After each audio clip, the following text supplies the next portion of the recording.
Wrexham FC, welcome to the Championship. They are getting the ultimate welcome to the Championship and just showing how unforgiving the Championship is. And you can spend a lot of money and that does not guarantee that you are going to be successful in the Championship. 2 games in, 2 very difficult fixtures granted, but Wrexham 0 points on the board with a lot, and I mean a lot, of money spent in this transfer window, breaking their transfer fee numerous times in this transfer window alone. If you're a Wrexham fan, if you're a West Brom fan, do hit subscribe on this channel. We do daily Championship content talking about all of your teams. But we want to be looking at Wrexham here and what's gone wrong in the first 2 games. Of course, it's only 2 games into the season. You can't take things too seriously yet. But there's no doubt in that game for Wrexham, they did get outplayed by West Brom. And they've shown that the Championship is just a very different level for a manager like Phil Parkinson. Of course, West Brom running out 3-2 winners. I want to start off by talking about the manager, Phil Parkinson, who, after the game against Southampton, he basically complained in the press conference that Southampton have so much money and they brought on £40 million worth of forwards, whatever they did, off the bench. Like, for a manager like Phil Parkinson, like, if it was a different manager who's managing a team that's not got much finance at the bottom of the division, then yes, I absolutely can understand like making that point, but I still don't really agree with it because that's just the way that the game is. But for Phil Parkinson, who's got Wrexham promoted back to back to back, who's spent so much money on wages, and as well that bringing such high-profile players, which, especially in the National League and League 2 I'm talking about here, like their financial situation was just so much, so much better than everybody else in the division. League 1, they still spent big money on wages, but they weren't really expected to get promoted. The other 2 seasons, they definitely should have got promoted. But to throw that kind of claim out after a loss against Southampton is absolutely wild. And then a few days later, go and spend 10 million on a striker yourself. Like, how can you have that argument? He cannot possibly have that argument. And by the way, his record at Championship level is diabolical, and it's something that might need to be looked into if Wrexham do keep failing to pick up results, because at the end of the day, yeah, he's done fantastic for Wrexham to get the back-to-back-to-back, but this guy has proven at Championship level that he cannot cut it, and the Championship is a different level to League 1. I don't want to write him off too soon, but, he spent a lot of money on this side. Now, you look at the transfer that Wrexham have made and how many times they've broken their transfer record in this window alone. You've got Nathan Broadhead, they brought in for almost £10 million, which is crazy to complain about the Southampton result and then go and do that a few days later. Bring in Kiefer Moore for over £2 million. Bring in Lewis O'Brien, break your club record. Spend all that wage on Connor Cody as well and bring him in for a fee. This guy as well, they brought in over from Italy as well. They broke their transfer record fee for at the time. Numerous times they've broken that record fee. And you've got to ask questions and say that this team should definitely be doing very well in the Championship when you look at the money that they've spent. I'm not saying they should be going out there and getting themselves promoted or anything like that, but when you're slapping £10 million on Nathan Broadhead, I mean, financially, I don't know what it's going to put Wrexham in later down the line. I don't really know too much about that, but to be splashing that kind of money on a player that you're not going to be getting anywhere near for back is, to me, absolutely crazy. And by the way, in the match as well, Josh Windass did go off with an injury, which I think is a big, big loss for Wrexham because he's a player that we know is so good at Championship level. And for him to be missing, or for him to, not be featuring for looks maybe a hamstring injury, if he is going to be out for a prolonged period of time, it's not good news in the slightest for Wrexham. But as I said, I don't want to take anything away from West Brom. I want to talk about West Brom a little bit in a bit. But as I say, Phil Parkinson, we've already touched on. I think he cannot have an excuse with in terms of about money, anything like that. His record at the Championship is definitely something to be desired, and you have to ask questions. Why is he playing Danny Ward? Now in the first game, Danny Ward, I praised him. He did do very well in the first match, but that goal that he let in from Wallace was unforgivable. So I don't even know what he's doing. Like he's not even moved hardly towards the ball. He's hardly even moved, and it's such a tight angle for Wallace, and he cannot be scoring that in the near post. There's no excuse for Danny Ward whatsoever there. Who for me, I think he has to come straight out of the team. Okonkwo hasn't put a foot wrong for Wrexham, as far as I'm aware, in the league matches. And for him to get dropped, he'll feel very hard done by. And to see that from Danny Ward, he absolutely has to be banging on Phil Parkinson's door and saying that I should be starting going forward because I've not let this club down and I deserve this opportunity at Championship level. Which, if he was to say that, I'd fully agree with him. Connor Cody, I thought, was poor in that game. Lewis O'Brien is a top player. I think he's been a really good signing for Wrexham. Like that signing for me kind of convinced me I don't think Wrexham will go down this season.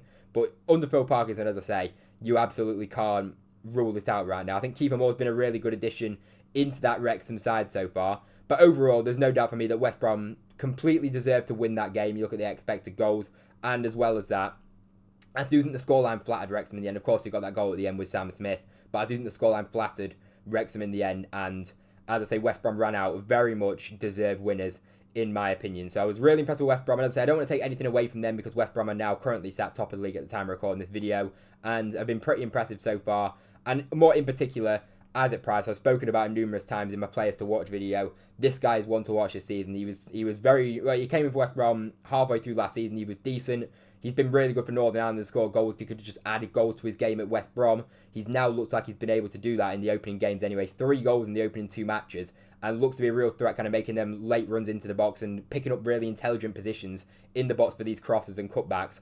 And as I say, he scored a really nice well-taken goal in the first goal and a nice goal as well for the second goal. So that's now his first, 3 goals now for West Brom for him this season, and just got 1 last season and just 2 in his whole senior career, where he's kind of been played all around in different positions, Isaac Price has. And it looks like now Ryan Mason's going to make him the main man, and he's going to be the guy that, as I say, he's not going to be that utility man, which is what he's basically been in his career so far.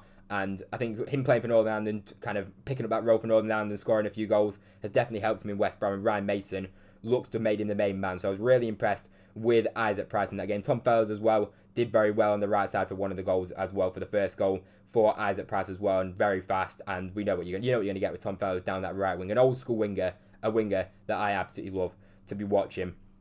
And Lewis O'Brien scored a really nice goal too. Had a nice volley into the top corner, kind of hit the ground, went into the top corner. And I think he will be Wrexham's talisman this season, especially if Joshua Windass is going to be out for a little bit of time. I think O'Brien, we saw him at Swansea last season and kind of the impact that he had at Swansea.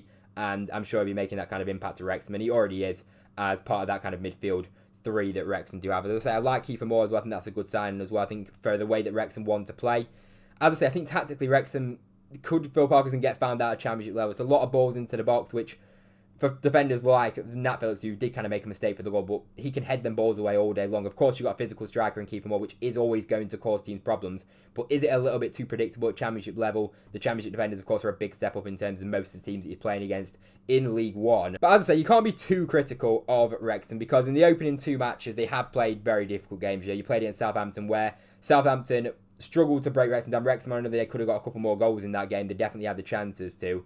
And Southampton ended up showing their quality at the end and getting that result. And that's, as I say, in League One, Wrexham might have got away with a game like that. In the Championship, you quite simply just not. If you're not going to take your chances and you're going to let in silly goals at the end, poor goals, especially that goal at the end from Stephen from a diagonal pass, you can't be switching off like that in the Championship, because you are going to get punished. It's a completely different level to League One. As I say, you can maybe say you're a little bit unfortunate in that game to concede 2 in the 90th minute, but for me, if you're not going to be able to see out games, then you don't deserve it. And then going into the next game, of course, against West Brom, where, again, it's a very difficult game. As I say, you can't be too critical of them. It's only 2 matches. But again, it's disappointing to be at home in front of your home crowd, to have the crowd up for it like that, and then to put in a disappointing performance like that and lose the match 3-2. The spells, they definitely weren't bad, but as I say, I do think West Brom did deserve to win that game. But there is a saving grace for Wrexham coming up, is the fact that they do play against Sheffield Wednesday next, which we'll see how Sheffield Wednesday get on today at the time of recording this video. Obviously, they've not played.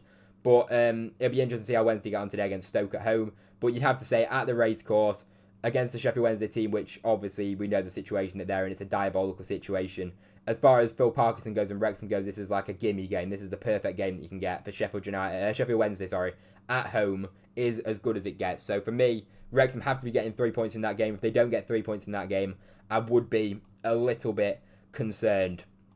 And as I say, for West Brom, really good start to the season. They're sat at the top of the table, and I've been pretty impressed with them so far. Obviously, solid in the first game, not spectacular. This game, much better going forward, looked threatening. And as I say, promising signs for West Brom. For Wrexham now, 2 losses out of 2 very difficult games. But as I say, it's still very early days in the season. But Wrexham have definitely kind of got that rude awakening to the Championship, just to show that the Championship is a ruthless division. And if you don't take your chances, and if you don't score when you're on top in moments, then you can get very easily punished by these top-end Championship teams. So I'm sure Wrexham will still be fine come the end of the season, because they have scored a few goals. Kiefer Moore's looked good. But, as I say, I have been a little bit concerned about how they've let goals in just far too easily, in my opinion. For 3 centre-backs to be conceding 5 goals in your opening 2 games, and the way that they've conceded the goals as well has been very, very frustrating. And for me, Danny Ward has to go out of the team. It has to be a Conqueror back in the team for me. I would not be giving that guy another chance. If you watched him at Leicester, you know what he's all about. And I was surprised. I was critical of the signing. If he was a backup keeper, fair enough. But as a starting keeper for me, absolutely no chance. So let me know what you think of the game in the comment section down below. Let me know what you think of Wrexham in the comment section down below. Drop a like if you enjoyed the video. Subscribe to the channel. It only takes 1 second. If you watch this point, you may as well hit that subscribe button. It'd be very greatly appreciated. And I hope you enjoyed the video. Thank you very much for watching. And I'll see you in the next one.